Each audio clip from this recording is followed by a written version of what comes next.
Well, hello, Dr. Alicia. Hello, how are you, Dr. Renee? I'm good, and hello to all of our fellow provocateurs. Welcome back to the Provocative Conversations podcast. Yes, welcome back. We're excited to be here. This is Mm-hmm. our 11th episode. I know. That's always so, I'm just always so surprised that we've only had the podcast for, I guess, 2 months now, and we have like over 300 listeners. And I just think this is just so great. I Or it agree. might, no, I think it's actually over 200 listeners, but 300 downloads. So I think that is Oh, just cool. so like really, really cool. So I'm very grateful to everyone listening, all of our fellow hashtag nerds unite. So I'm very happy about that. I'd say probably 250 of those downloads are me. Well, I made sure I'm I kidding. looked at the analytics and it said unique downloads. So you might be, Okay. yeah. I'm just obsessed with our Yes, our I podcast. know. And whenever I, like you said, see it pop up on Audible or Spotify, I'm like, oh, we're so fabulous. We're giving out information, real information. So that's always a really, really great thing to see. Well, Dr. Renee, our last episode, our Hmm. Shiro's episode, which I think was just a lot of Oh fun. yeah, me, I thought so too. I had a listener reach out and say that their Shiro was Zora Neale Hurston. Have you heard of Oh, I Zora have Neale heard of her. Hurston? Yeah, it's a very good author. Yeah, she was a novelist and Hmm. folklorist, and she was actually born in 1891. And Mm. by the time of her death in 1960, she had published more books than any other Black woman in America. Yeah, that's why I thought she was a little bit younger than that because I've read and heard so many of her books and plays. I didn't know it was 1800s. Wow, that's Yeah, impressive. she collaborated with Langston Hughes. Hmm. So I was really excited to have that feedback and to find out Mm-hmm. more about another What did she person's say about Shiro. Zora Neale Hurston? Oh, she just said that that was her I Shiro. was, So oh, that's I just good. kind of looked it up and I Mm-hmm. was like, oh, I didn't know all this stuff Oh, about that's her. good. So Yeah. Our yeah, listeners are so awesome. I agree. So thanks for the feedback, and we appreciate hearing more from you all. Anytime you'd like to Mm-hmm. comment or provoke. Mm-hmm. I make up words. I think I meant to say Provoke. provoke. Provoke, yeah. No, I think it's a new You're word. thinking of provocative, yeah. Provoke. Provoke. Maybe you were trying to think of provocative and provocative. Maybe you're thinking, oh, maybe that could be our new thing. Yeah, we're like, you know how like, we're rock stars, we're pro rock stars, We're something like that. provoke stars. Yeah, they're gonna be like, why is this Provoke the stars. nerdiest podcast ever? Like those two girls probably have no other friends. We should let them in on the little secret, which is that usually we record during the day when we're like Hmm. at our brightest, and tonight we're Oh recording in the yes, today evening, is so yes, yes. we're gonna We're be a like, little bit more loopy, yes. I think. Yes, yeah. And this is with like no alcohol. So Oh, speak for yourself, honey. yeah, I'm well, I just have a kidding. I'm just kidding.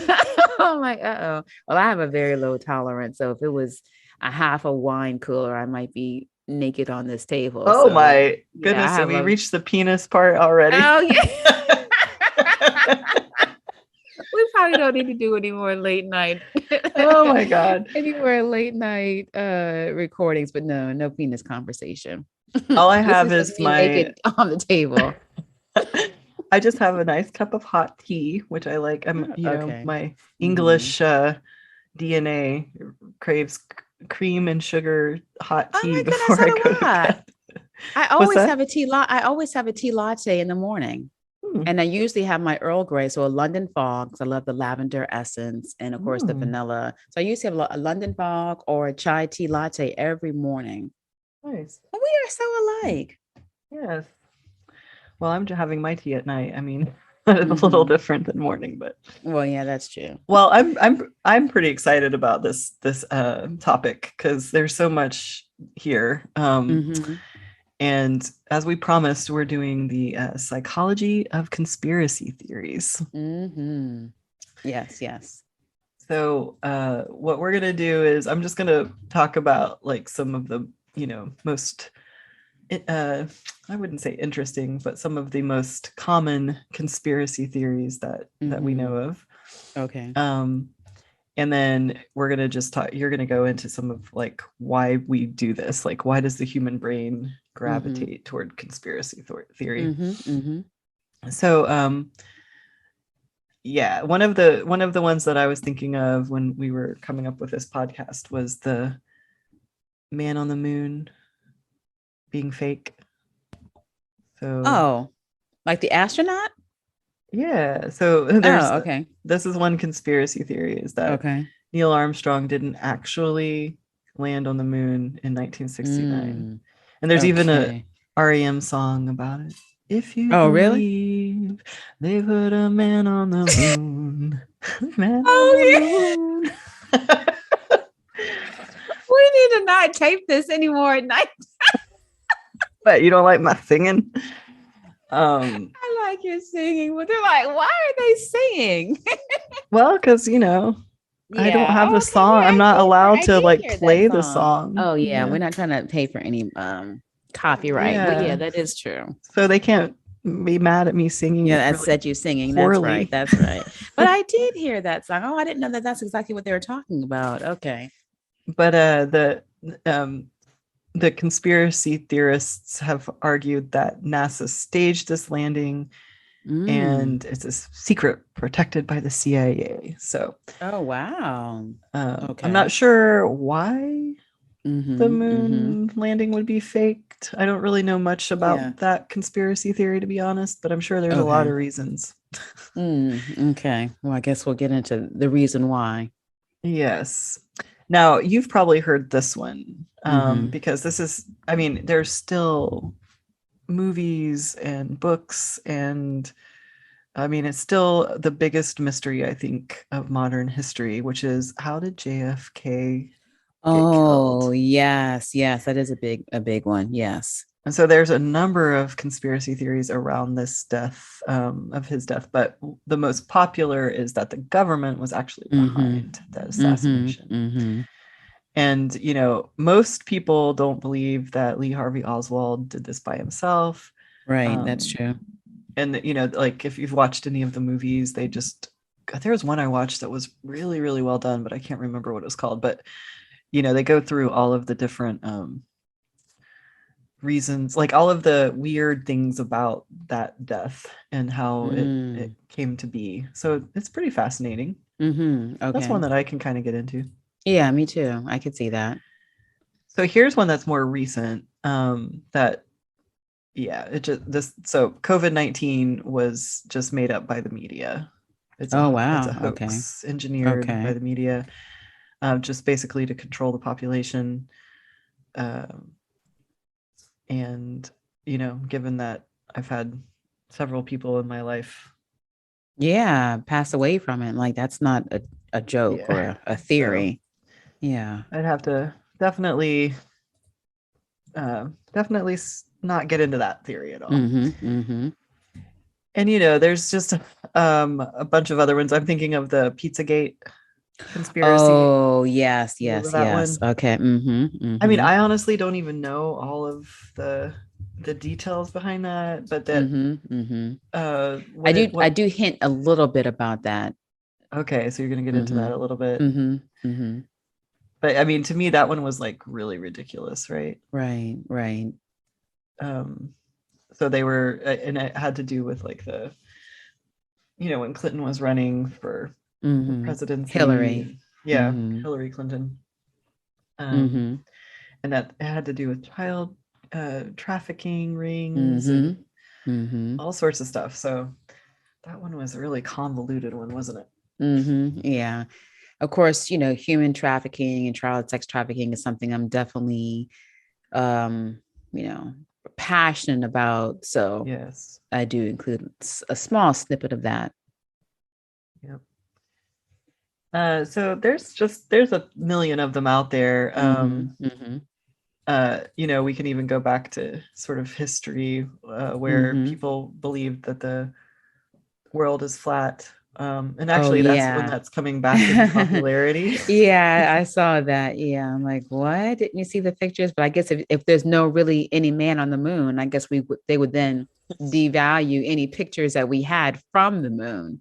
So, There's actually another conspiracy that says that the moon isn't real. So oh my goodness. some people think the moon is just a projection, and that goes along with the flat earthers. Mm. But Hmm. but also what's really cool though, is that I read recently that the moon is actually, like, the Earth will not have its moon eventually, not probably in any of our lifetimes, but Mm. that the moon is slowly like receding away. I promise Okay. that's not conspiracy. I read it in a science journal. In the science. Okay. But Okay. I don't have any of the. I'll dig up that reference and put it in Okay. our website. Yeah. But anyway, I just thought I'd start off with some of the more common Okay. And I'm sure everyone conspiracies. has heard of a conspiracy theory, or heard of one, whether from someone you know closely or just in the news. Mm. So let's start with as we do, our education as well as the psychology. I'll combine both at the same time. So let's define a conspiracy theory. So normally a conspiracy theory is a theory about conspiracy, and conspiracy is derived from the word to conspire, meaning to operate together or to be in collusion to bring about a particular end or a desired goal. So, in a psychological or a very quick version to define it, it's normally defined as a proposed plot that's carried out in secret. And usually, this secret plot is carried out by a group of powerful people, and they have some type of very evil or very bad, sinister goal. And this is suspicions about the actions of this hostile collective of individuals that is happening. So in each situation, it's always like the scientist or the government or the political party. It's always usually directed toward a large group of people or a very small group of high powered people who then make changes or have control over a much larger group of other people. And of course, with the conspiracy theory, a heart of it is that there's usually not in the best interests of people, and that's some type of big secret. Even if it's what is the Area 51? That's like another conspiracy, even though of course it was shown later on that they're okay, yeah, you guys, there is Area 51. So some theories like that, or that there really are Martians and we're using them as test subjects. So it's always about the government or some type of big entity or a big group of people or a very small group of people that have a big impact.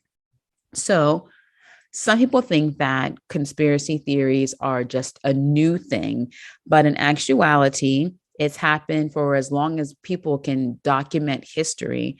And so the burning of Rome was considered to be a conspiracy, that it was while Nero was away that Rome was burning, and that the world wars are usually often started by intense political climates. So, usually, what happens when you look at social psychology or just psychology in general, conspiracy theories usually are born and then thrive during a time of crisis and social upheaval. So, of course, looking at what we have lately with our political climate in America, there's a lot of stress, a lot of upheaval. Unfortunately, we have the crisis in Ukraine, which is bringing a lot of other conspiracy theories. So, whenever a nation or a large group of people are experiencing a crisis or witnessing a crisis and social upheaval, they are more likely to have the birth of conspiracies. So you might have, I don't know if you've heard of the Illuminati. Yes, Supposedly a lot yes. of singers and famous people are involved in that. Or if there's an attack on groups of people who are innocent worldwide. So you had mentioned earlier about Pizzagate. A lot of times there's misinformation about actual travesties. So there is the travesty of human trafficking, there is the travesty of child sex trafficking. But because not all information is available to explain what's happening, where it's happening, how it's happening, people are more likely to put in missing pieces and to then create a conspiracy off of that. So I'm not sure if people are, drinking children's blood or whatever, but because there is a high incidence of children being taken and stolen for trafficking, then that can lead to people trying to put in the missing pieces. And over the last decade, there hasn't been an increase in conspiracy theories. People think, oh, because we have technology, or oh, because we're becoming more advanced, there are more conspiracy theories. But when we look at social psychology or archaeological and anthropological studies, we can still see that whenever there's groups of people in general experiencing a crisis or great uncertainty, there are conspiracy theories that are emerging. And so we may have social media now that's causing the conspiracy theories to spread faster, but it's not, if you look at the qualitative value of it, it's not spreading any more than the actual matching of the transmission of the information. Do you understand what I mean by that, Dr. Alicia? I think so. Okay, yeah. So basically, if we live in the arc, in the caveman days, and there's only 1,000 of us here. So the percentage of us, if we say 50% of this 1,000 people are more likely to believe in a conspiracy theory when there's no food around during the ice age. So that's still 50%. So now we have technology and we have communication through virtual means. Now we might have 1 million people, but it would still be the same percentage of 50% that would still believe in the conspiracy theories. So that's not an actual number, but I'm just giving you an example of that. It's the amount of information and the amount of ears listening that stays the same. It just so happens that social media helps to give out the information to more ears, but the percentage or the occurrence has historically been the same. Hopefully I said that pretty good. Yeah. So one interesting thing about with the social theory and social media, what has shown is that with the pro-Trump conspiracy theories of the QAnon, so that started in 2017, and it's mushroomed since then into a web of misinformation. But of persons who know about QAnon, 20% do believe that it's been helpful or somewhat very helpful for our country. And that's according to the Pew Research Center study in 2020. In another Pew Research survey, they found that more than half of the Americans have heard of at least one theory about QAnon. So again, people are still hearing about the information, and those who have heard about it and also believe in it, 20% who believe in it say that it's actually very good for the country, or at least somewhat very good, somewhat good. So let's get into the myths about conspiracy theories and theorists. So we're understanding that a conspiracy is a proposed plot or that's happening in secret by a group of powerful people. And it's usually going against the actual good of the greater good for society or for a group of people. And that these theories have originated since the beginning of time, and that as the information is disseminated more easily, then it still maintains the static number of impact or at static percentage. So if we look about, well, who is likely to believe in these theories? Who is more likely to be a conspiracy theorist? So some of the myths about it are a person is more likely to have a low IQ. And what I thought was interesting, which I'm sure you might know, hopefully they're not in Florida, but in the November 2020 election, two candidates who voiced support for QAnon theories were actually elected to Congress. So that shows us that not only can you have a very high social IQ or a high intellectual IQ, but also that you can be elected to very high positions of power, such as in Congress. So we're debunking this conspiracy theory that you have to have a low IQ to believe in it. Now, I'm not saying that the persons who were elected have high IQs, but you do have to have social and emotional IQs to be elected. So that would show that they're not, in the lower range of intelligence. And so also, the two that you're talking about are Marjorie Taylor Greene, who's from Georgia, and okay. Lauren Boebert. I don't know if that's how you say her last name. Who's from Colorado. So Oh, no one from Florida. Florida, Okay. Florida didn't. Okay, good. But some believe the Illuminati Mm-hmm. headquarters are at the Denver airport. So somehow I feel like we're getting into a Oh. conspiracy here. So I think it's also interesting to know that in order for those two, Marjorie Taylor Greene and the other lady that you said were elected, but people who had to believe in those theories or conspiracy theories as well to even elect them. So again, it shows that it's not a very random thing. So again, it's not necessarily low IQ, but it is more likely to have persons who have lower levels of education who are more likely to be drawn to conspiracy theories. So this sounds like a lot of very diehard voters who did vote for President Trump, and they were dutiful and loyal to the point of incredulousness. So, lower levels of education are positively associated with a higher belief in conspiracy theories because they have not a lower IQ, but because they have less access, whether it's by choice or through systemic oppression, they or financial economic reasons, they have less access to the tools that will allow them to differentiate between good and bad sources or credible and non-credible sources of information.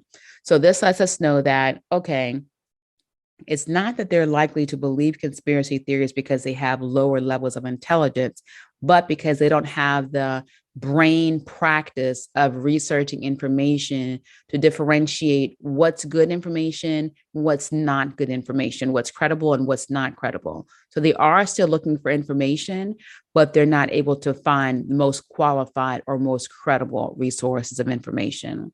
So lower analytical thinking, lower thinking about research and weighing pros and cons and thinking logically is associated with conspiracy because they have less access and less practice to um, defining if a source is reliable.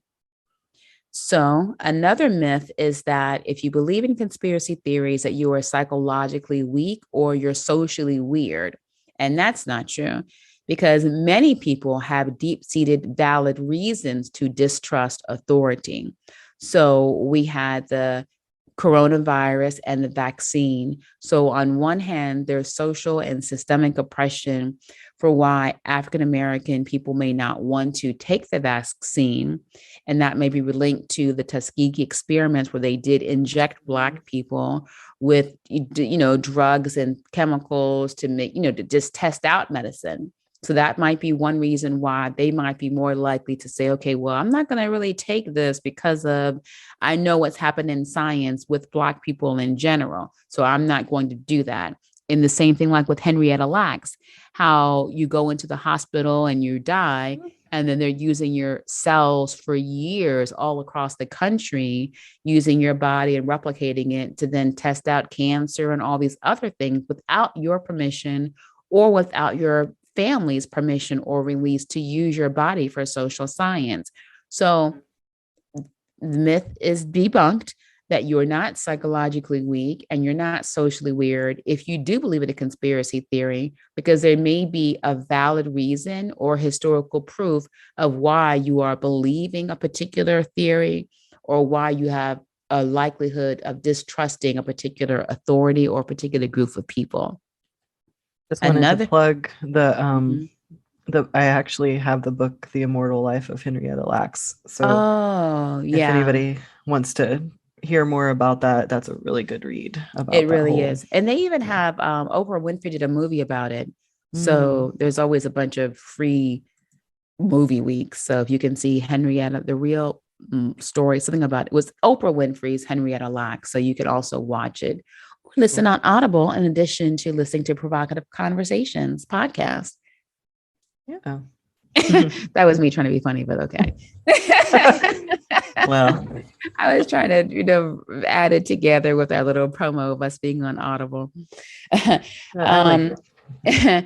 there is also another conspiracy about conspiracy theorists is that only a small group of people believe in conspiracies and that they usually live in the woods or in a bunker someplace. Well, The American Journal of Political Science used data and research to show us that about half of Americans believe in at least one disproven conspiracy theory, meaning that it's a theory that has been disproven, but yet they still believe in it. And this is half of Americans. So not all of us are living in woods or in a bunker someplace. So that's a debunking. Some people may also think that, well, if you just tell people or show them that the conspiracy theory is not real, then they're not going to believe it. So we're debunking this. Just because we label a conspiracy theory or we label a behavior by a group of people as a conspiracy, it does not mean that people are less likely going to believe it. So once they believe that it's a conspiracy theory, it will be very hard to get them to give up that thinking that it is indeed a conspiracy. Any questions so far, Dr. Alicia? No. Okay. All right. So let's get a little bit more into the social psychology of the conspiracy theory. So we talked about the myths, the origin, and the definition. So now let's get into the actual psychology. So in order for there to be a conspiracy theory, it involves at least one person and at least one group. And that one person then sharing this thought to other people, and then those people then combine or collaborate to then perpetuate this theory against the other group. So that's a very social activity and a very social. So for that reason, it's part of social psychology. And social psychology is the study of how individuals and groups interact and think as a whole and as contributors to the whole. So that means, okay, how does one group interact this by that group? How does that group also interact with other groups? How do individuals act within that group for their interactions, relationships, and communication? So it's the whole social part of it. So when you're looking at the social psychology of conspiracy theories, one way from a scientific, psychological way to analyze it is to say, okay, well, is this really a psychopathology or delusional thinking? Or is this based off of some type of chemical imbalance? And one way we could measure if it's a conspiracy theory on the level of psychopathology is just through regular assessments. So what you would do for measuring and analyzing, or we would call it like a diagnostic interview or research evaluation. So you measure the belief in a conspiracy theory by simply asking people the extent to which they endorse a particular idea or the extent to which they believe a particular statement is true. So if I said, how many people, or do you believe that chocolate, instead of talking about boba tea, but do you believe that chocolate is really a way to control females? So based off how you would answer, would then link it to, okay, well, is this person believing in theories, believing in conspiracy, or using scientific information? But it wouldn't be based off just one question. It would be a series of questions to assess a person's belief. So usually the conspiracy theorist thoughts are measured and analyzed on a specific set of issues. So you would have everyone in the room, or they could take the survey online now, and they would be read or told several statements about an issue. And then after they are told or read those statements, then they'll be asked a variety of questions. For example, how much do you believe that particular statement? And you would do it on a level of I strongly agree to I strongly disagree, or 0, I don't believe, to 10, I very much agree.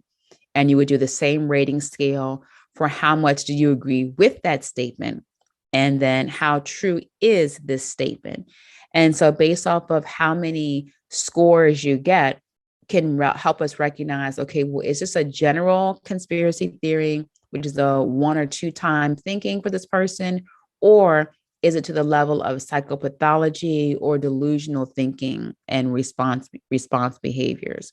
So that's one way. And then there might be another way to assess for a conspiracy theorist in an unhealthy way by measuring an overall or an underlying tendency to just believe conspiracy theories in general. So that means if you believe one thing that's a conspiracy, are you in general more likely to believe other conspiracy theories that happen? And usually what would happen is if you are more likely to believe in a government-based conspiracy theories than other conspiracies that come along, you're more likely to believe them than if it were one conspiracy about the green, the greenhouse or the greenhouse emissions, and then another one about bones in your backyard. So it's usually going to be a set of beliefs that you might be more attracted to if it were to be a conspiracy theory that you would more likely believe in.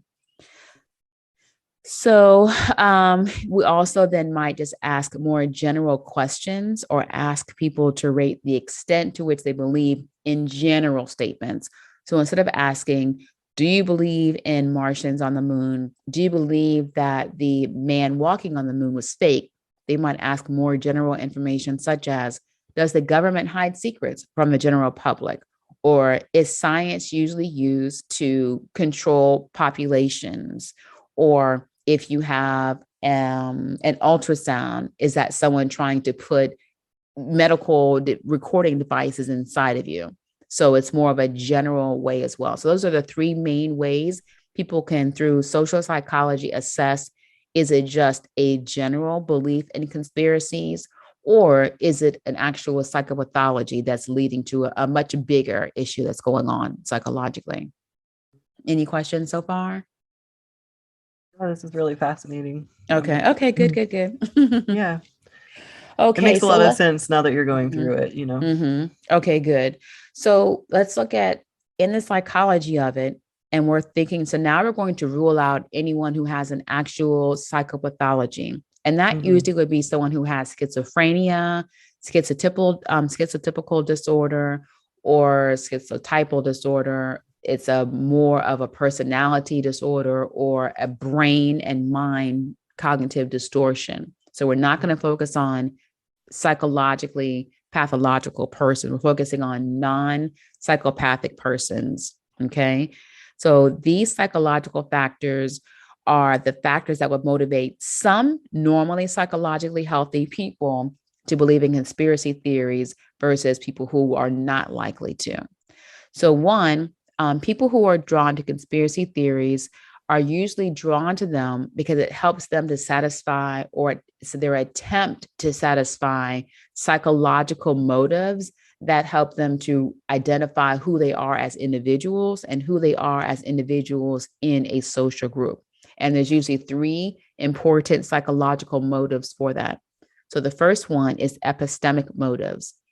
So with epistemic motives, this shows us that if you are more likely to believe in conspiracy theories, epistemically, it's because you have a need for knowledge and certainty, the motive or desire to have information or to have more clear information.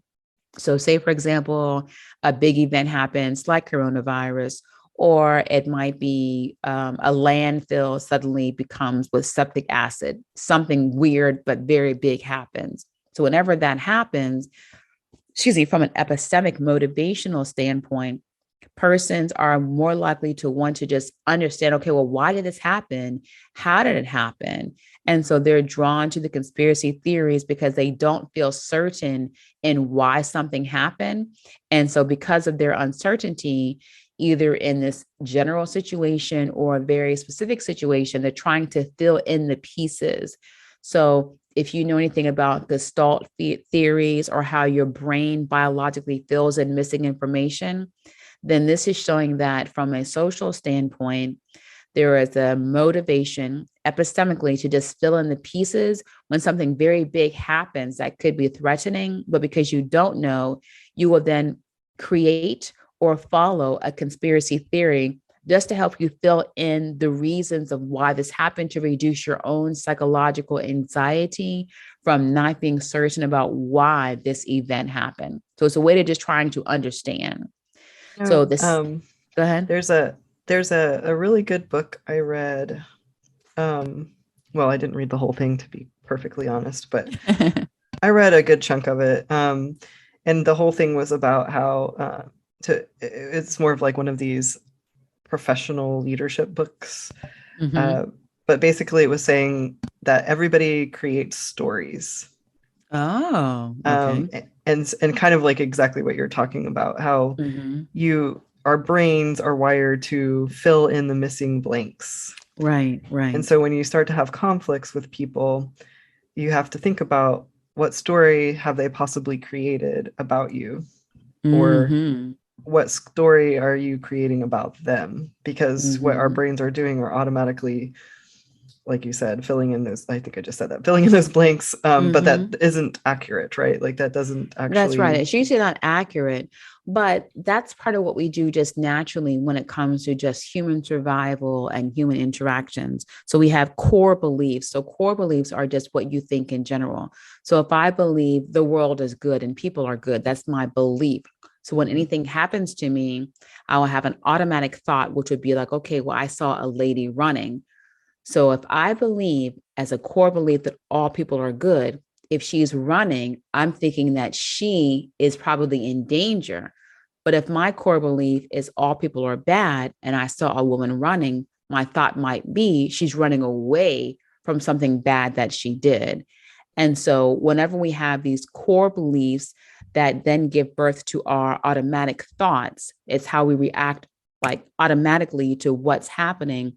It's based off of our need to fill in information and that quick need to fill in information, as we have for the epistemic motives for believing in conspiracy theories, is because of our own survival. The less time we can find or the less time we can use to quickly understand or to quickly assess a situation, it can help us quickly understand or identify, is this a safe situation or am I in danger? And then how can I go into fight or flight mode? Yeah.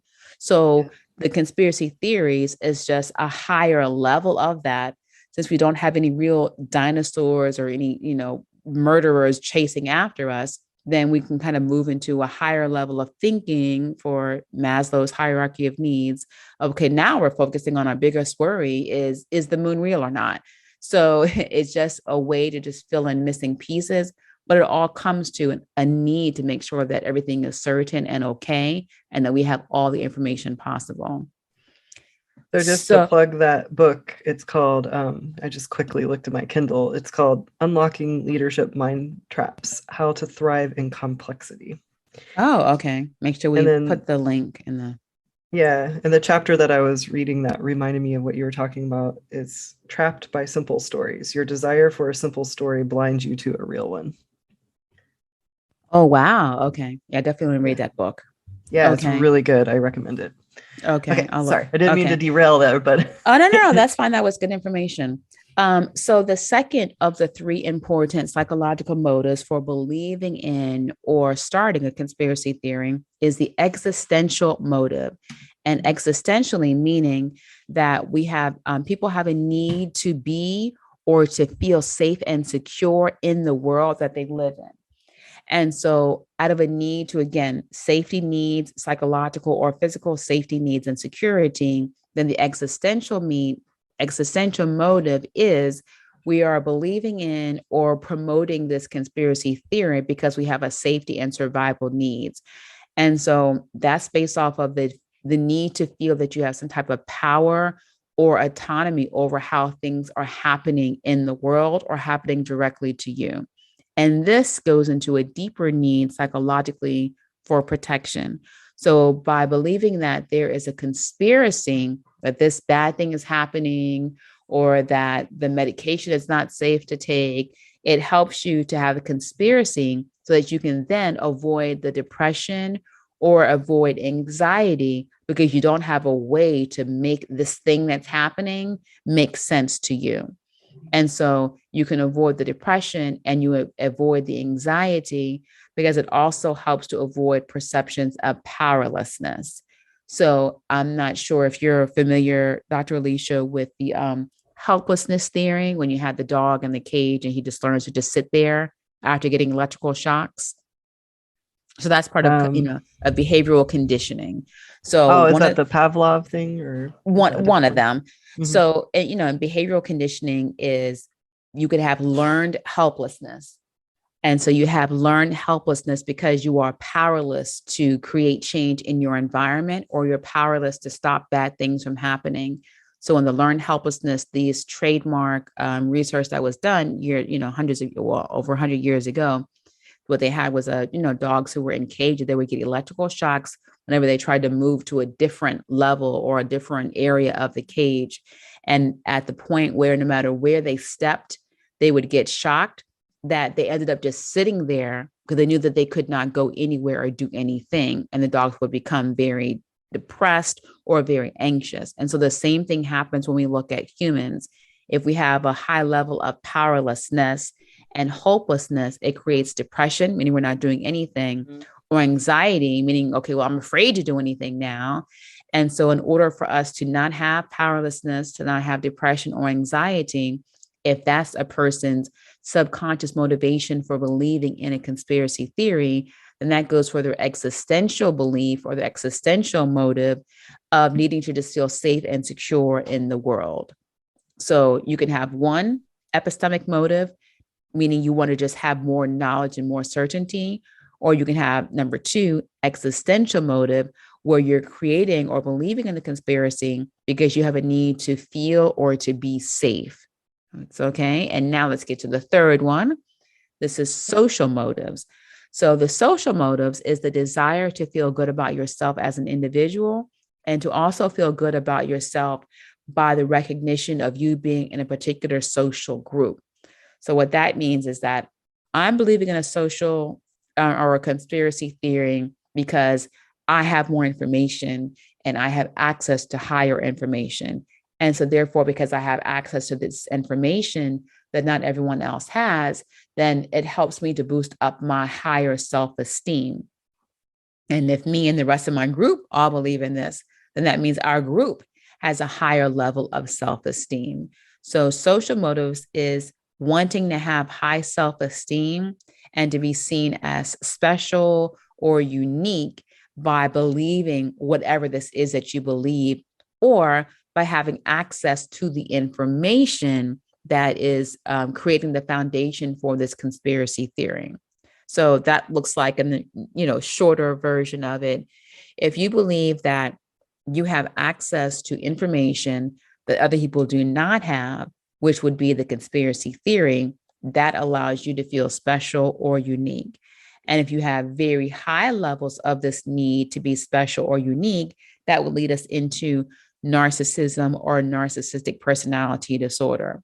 So if you kind of like look back at what we've seen for the previous presidency, having high needs to be unique and special, combining that with persons who have lower education, who are more likely to believe mistruths, false information, or beliefs about information being false, with that information itself being false. So that would be a way we can kind of understand how people who on January 6th or other proponents of very weird theories or supporting, presidents, whomever it may be, or supporting leaders that are doing very weird or atrocious things, because you have all of these variables that are combined. And if you want to feel special, and the president telling you, I love you, and we need to go attack the Capitol, and this is coming from a narcissistic belief, and you also need to fill in your own needs of insecurity and wanting to be special, then of course you're going to have a social motive to believe in the conspiracy theory that the election was rigged or that Biden didn't really win the presidency. So let me just give a little quick snippet about what narcissism is from a narcissistic personality theory. So when I was in clinical psychology, my doctoral program, which is one of my favorite ones, was the Kohut theory. And Kohut's theory was focusing on personality, and the belief on personality and personality development is that narcissism starts when that person had a very estranged, very traumatic, or a very troubled relationship with his or her primary caregivers starting at birth. So if you're a male child and you're born and your mother is very emotionally distant, you try to fill in that emotions of love and being loved by having very high needs for needing to be special.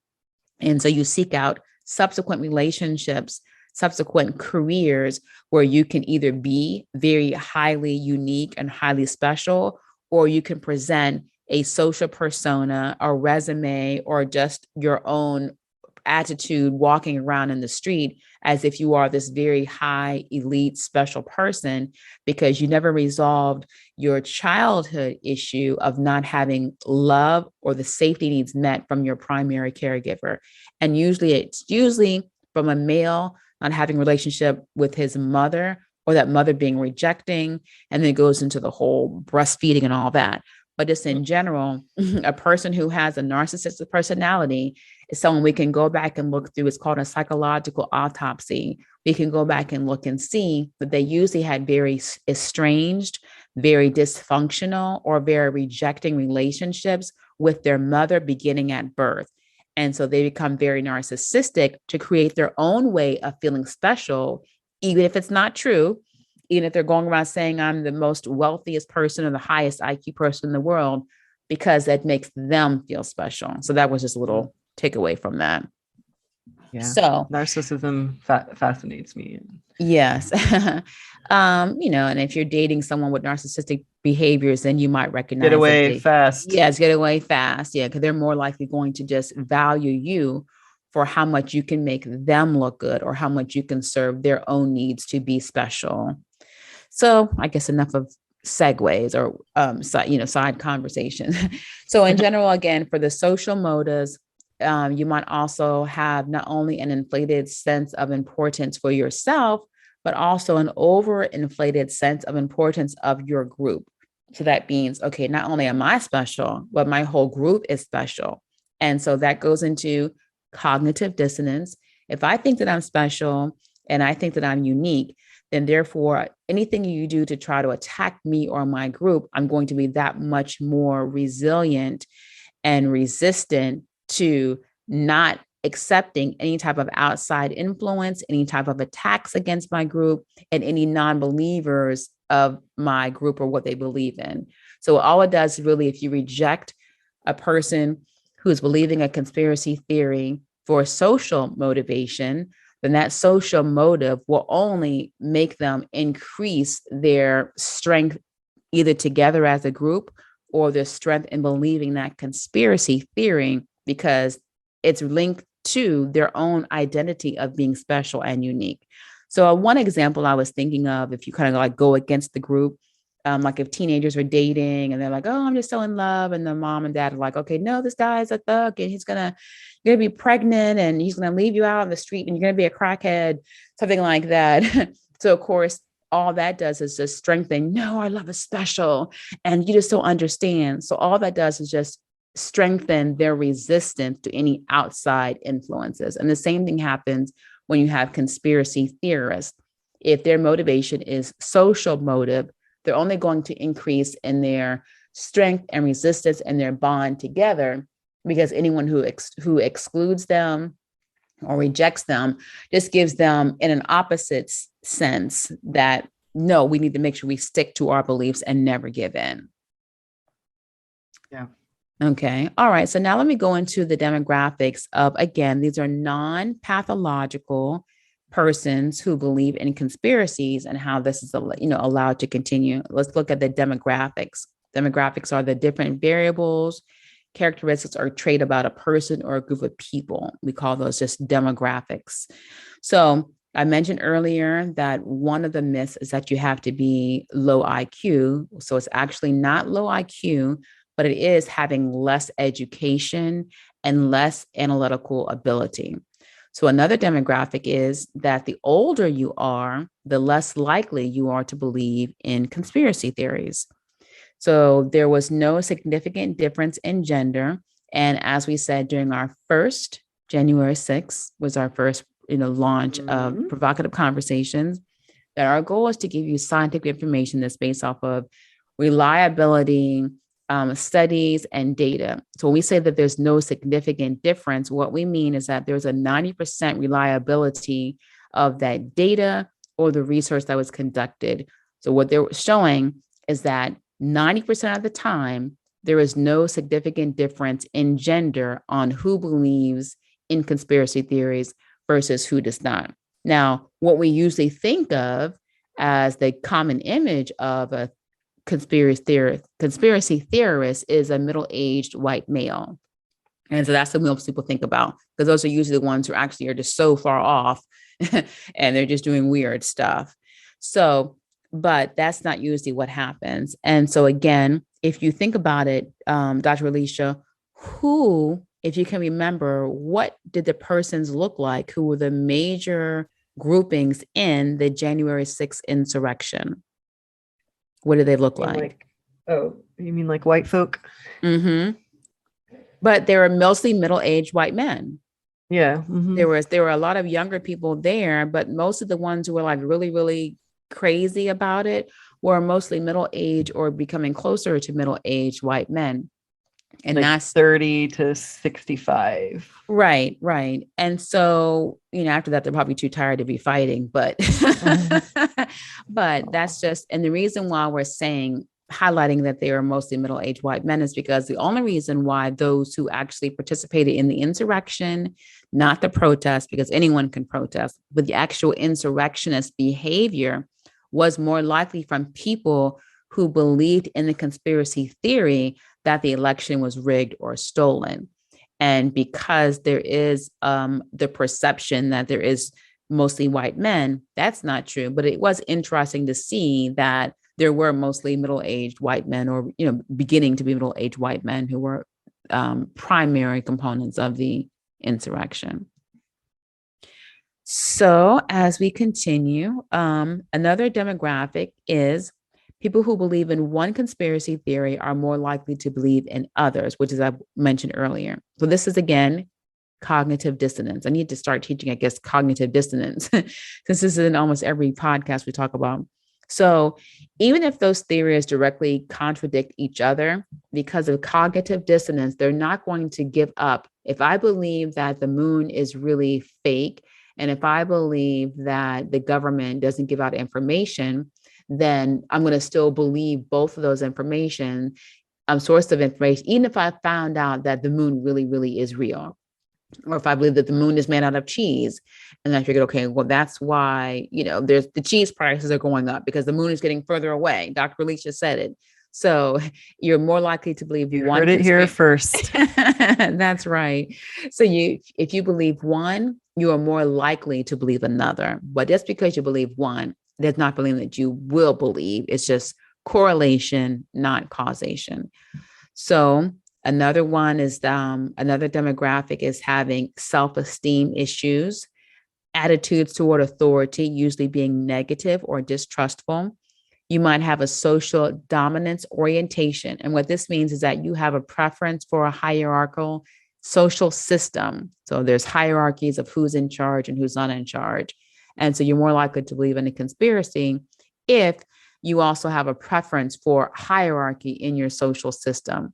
And with this social dominance orientation, there was usually an endorsement of theories that involve the deviance of low status groups, meaning ethnic minorities or anyone that you don't like that have lower political power or low economic status. And you usually see those as a threat to your status quo.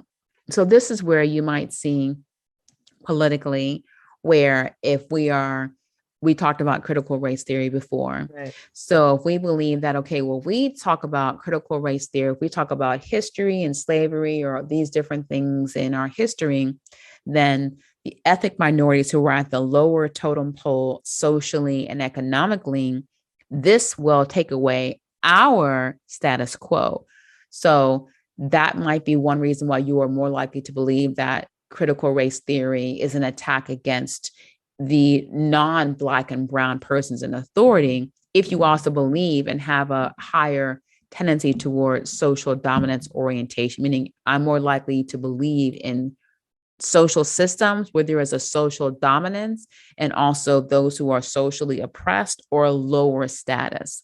And again, we see this as well. People who are more likely to be against the critical race theory are also more likely to believe in conspiracy beliefs that are based off of a threat to their status quo.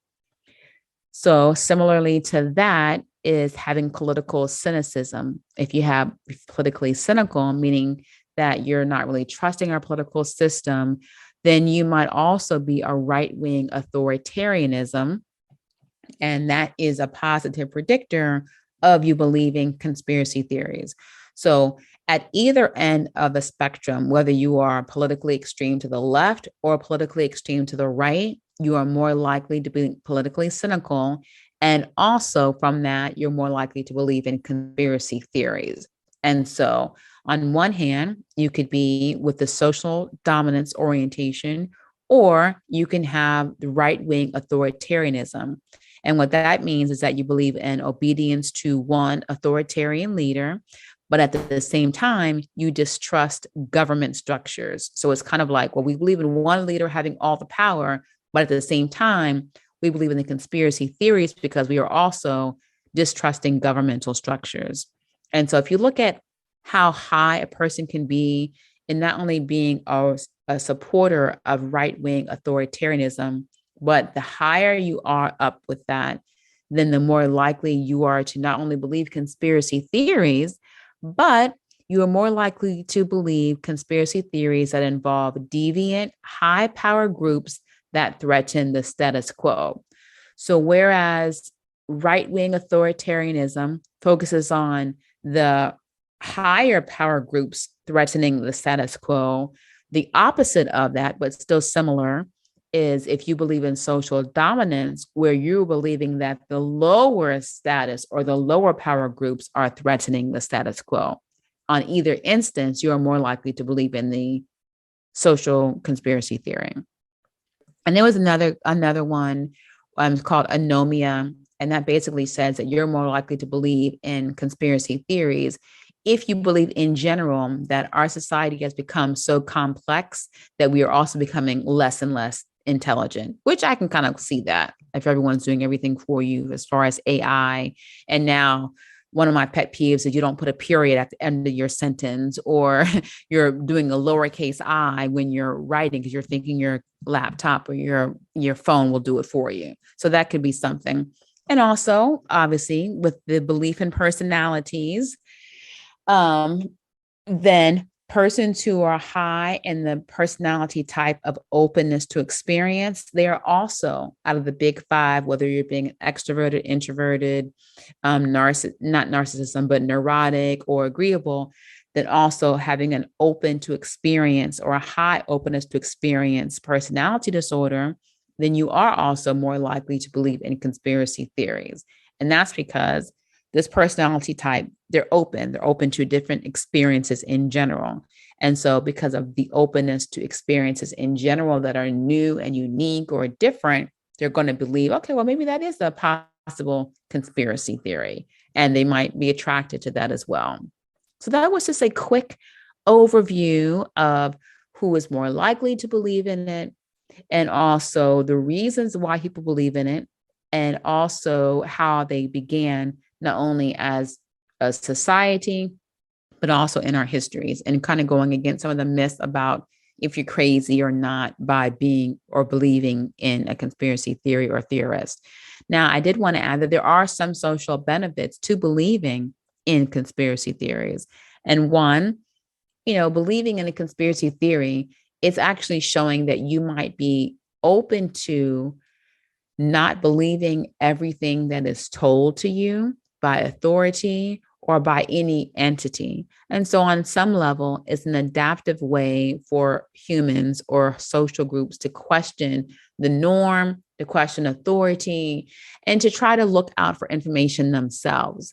That's not based off if it's a valid theory or not, but it does show a way of adapting and surviving as a way of somehow being intelligent enough to survive by questioning the status quo. And then also it avoids us just accepting that, oh, okay, anyone tells me, I'm going to just believe. I just have a blanket trust and this is just what it is. And I just believe it. And we don't want to have that either. So there are some positive social benefits for conspiracy theories, and it just keeps everyone on their toes to give out factual information, as well as to try to just think for yourself and make your own decisions. Yeah, So and I, I think I was just going to say, I think sometimes conspiracy theories prove to be true. mm-hmm, So mm-hmm. That's right. That's It's right. not that all of these things are ridiculous, or like you had mentioned earlier, so a lot of these things are based in some truth. And so Mm-hmm. I think the part that gets a little bit out of control is when you take little nuggets of truth and you turn them into like a lot of untruths that hurt other people, That's like the right. Pizzagate thing, which is, Right. was meant to Right. more uh, badmouth a particular political persuasion, not to really do anything positive. So, Yeah, and then it does more danger looking at the bigger picture because there really is human trafficking and there really is child trafficking. So now, if you can disregard one theory about Pizzagate, you are minimizing the actual attention needed to solve a real issue that is happening, which is children being taken. well, So, so I think in terms of like what we can provoke you to do for action, I think, are we ready for that? I'm ready. um, I think the first thing is just to have some healthy skepticism when you hear Yes. some conspiracy theories. Mm-hmm. And it's Mm-hmm. not to say that you can't explore it, or in fact, that's what you should do, right? Mm-hmm. But I'll just give an example of Okay. this, how this kind of, in fact, this goes on to I'll just say my second provoking action, which is Okay. before you believe anything, or the validity of any of these conspiracy theories or Mm-hmm. news that seems a little outrageous, Mm-hmm. just go and do some checking. Just, That's check the right. sources, read the article, see if those articles are from reputable sources, not like a blog that just Mm-hmm. happens to look like a news source, or you can figure out which sites are uh, not real, or Mm-hmm. anyway, so you can just start looking through all of that, and that's kind of fun to me. I mean, um well, I mean, of course, it would be fun to us because that's what we do. well, I Research hope and others can find that fun as yeah. well. But Yes. the example I was going to give is, I had a friend text me, this is a while back, and maybe Mm-hmm. you'll remember this, but they Okay. were like, oh my god, I just heard that Wayfair, you remember that, or Oh my goodness. Yes. so Yes. they were claiming that the closets had different names of the different people that went missing, Right. even to the point where they were like using some of these names. And Yes. there's this whole like YouTube video about it. And my friend was like freaking out. And I was like, okay, hold Mm-hmm. up. Let's Mm-hmm. just dig a little. And so Mm-hmm. I started like, just because she was getting so worried about it, because, Right. human trafficking is a Right. real problem. And we ended up figuring out that it definitely, like, some of the names they had put on there, which, by the way, I just think is absolutely wrong Right. to use victims' names in your conspiracy theory. Right. But Right. anyway, some of those people's names, the people had been found, so they weren't even like missing, or, Mm. oh yeah, that's right, they were using like missing children and Yes, missing yes, I people's remember names. that. Yes, I was very involved in that. I was looking at that. I was very much into that as well because I was just like, oh no, I was really involved with that. But that was a case where it's like, this is kind of believable, right? Like, Mm-hmm. Mm-hmm. it makes sense. There could be some person doing this behind the scenes and the company doesn't even know, or something like Right, that. right, But then when you start to dig and you actually start looking into the sources, and trying to find out, what's actually happening, you see that it's really just a and again, a unfound lot of that was theory. spread So, through social media. And so, as you mhm. mentioned earlier, social media has increased the spread of conspiracy theories. So, more people are being affected by it. So, whenever you are listening to, reading social media, and it's talking about a conspiracy theory that would be, very troubling, then usually what happens is people just look for more information to support your original thought. So that's not really using a scientific method of thinking. You're only looking for information that's already, we call it positively skewed. So you're already looking for information that's going to positively go to support whatever you want to believe or you want to support, and you disregard information that goes against what you are already thinking or believing. So what you were saying, Dr. Alicia, for a healthy skepticism and looking for the validity of any news theory, then make sure you look for articles that are both for and against the theory, and recognize that when you're looking on social media, the more that you're looking on a particular thing that says all apples are really green, then the more you look at that, the more it's going to feed you through the algorithm more information about apples really being green. So don't take it as, oh, this is like 10,000 on my social media feed that apples are green. Look at it for, okay, this is a social media algorithm. And how can I deliberately look for alternative or opposing information to just check and see if this is really a conspiracy theory or if it's really valid and it's really happening. Another thing to think about is that the more and more you interact with the information, then the more and more you're going to feel a stronger belief and have a stronger attitude of resistance toward any information that doesn't support that conspiracy. So before you go down that rabbit hole, look for both sides in the beginning, and then you can help make a better decision. And that hole is a great word for it. Yes. Another thing is that if you provide factual information, if you hear of a conspiracy theory, it's better, we call it like psychological inoculation. So if I tell you, okay, look, we have I'm not even going to say another wave of coronavirus, but we have a boba tea shortage. And so because this is coming out and because it's, something that people really love, we're just telling you now that you might start to hear theories about why there is a boba tea shortage. So that's called inoculation. So just like you would get a vaccine, it inoculates you from getting the bigger impact of a disease or a virus. We call it psychological inoculation, where we give you, before it happens, something bad that might happen so that you can prepare for that in advance.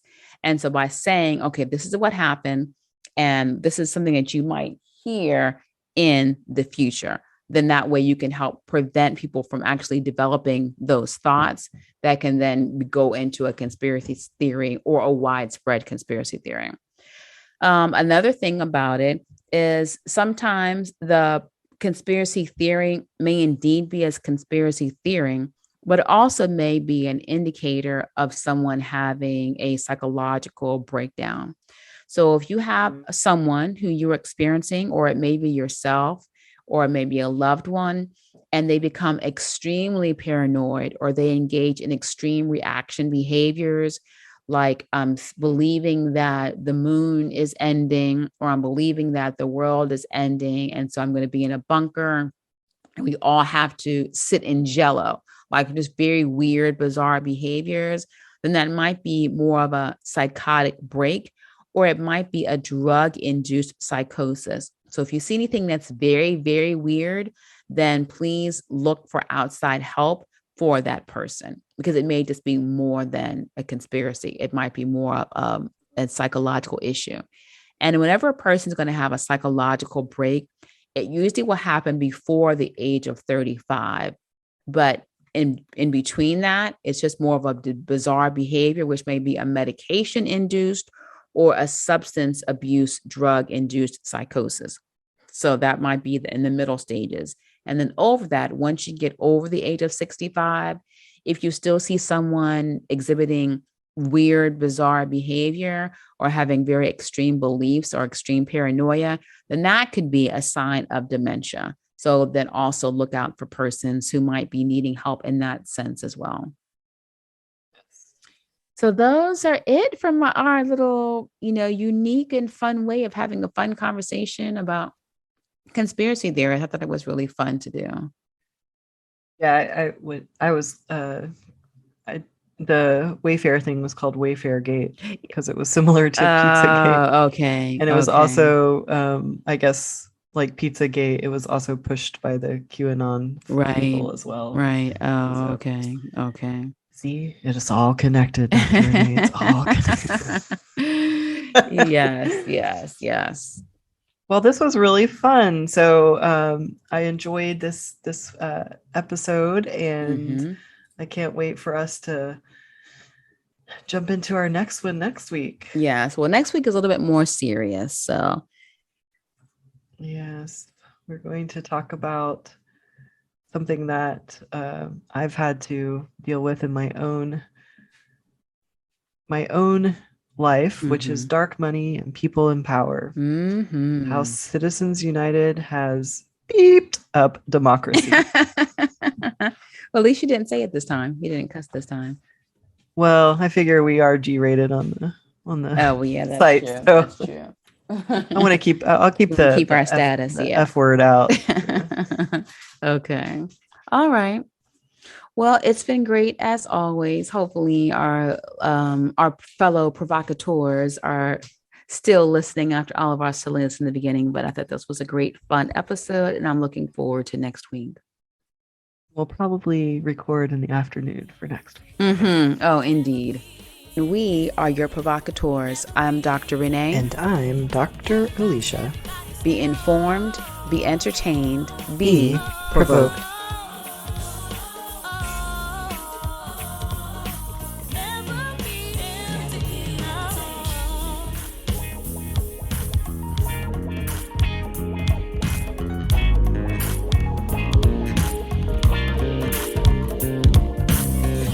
Way to make sure I get to my purpose. I guess we should get to the Daggone podcast. I don't know. Like, look, should we? I know. Everyone's like, look, can you get to the while we tuned into you all? You chicks talking about tea. Daggone podcast.